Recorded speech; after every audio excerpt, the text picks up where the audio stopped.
কৈ দিব আমুক দিনে বোলে আমুকত গৈছিল বোলে লালচাই দোকান আজি আমি খুৱাইছো খা নুশুনাকে কৈ দিম এইটো হয় এইটো বাস্তৱ আৰু সেই টেঙা মিঠাটোতো শুনিবই লাগিব এইটোতো আৰু বেয়া পেলাম নাই আৰু ৰাজনীতি কৰা মানে হ'ল কি যিমান বেয়া কথা শুনিব পাৰে প্ৰতিজনে সিমানে ৰাইজৰ কাৰণে ভাল আৰু মানুহবিলাকো ভাবে প্ৰতিজনে যদি এবাৰ গালি পাৰিব পায় আমি ঠিকছে গালি দিলো আজি তাত সি বিৰাট সুখী হৈ যায় কি একো নাপালে সি শান্ত বোলে গালি দিলে কেতিয়া ৰিয়েকশ্যনটো প্ৰকাশ কৰিব নোৱাৰে গালি দিলে উল্টাকে লগালে গালি দিলে বেলেগ কেতিয়াবা ৰেলি চিলি হ'ব সেইটো বেলেগ কথা সেইটো বেলেগ কথা স্বাভাৱিক কথা এইটো আৰু গোটেই মহলটো গৰম কৰি ৰাখিবৰ কাৰণে পোৱা যায় কিন্তু যেতিয়া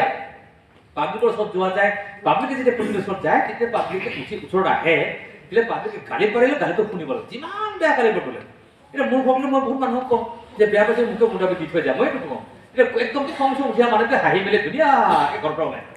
খঙতে আহে একদম পুৰা ইয়াক ঠিকছে গালি পঢ়ালাই গালি দিম বুলি আহে মই গমেই পাওঁ তাৰ একদম পুৰা হেৰিটো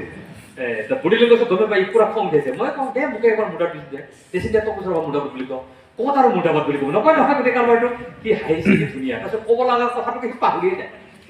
এনেকুৱা পৰিৱেশ সি গুচি যাব যে কৈ আহিলে এই লোকলো মানুহটোকে বুদ্ধবাদ দিব নিজে কৈ আছে ক'ত দিয়া আছে কওঁতে সি পাহৰিয়ে গৈছিলে বিন্দাছ জয় হৈ গ'লে গোটেই কাৰোবাৰ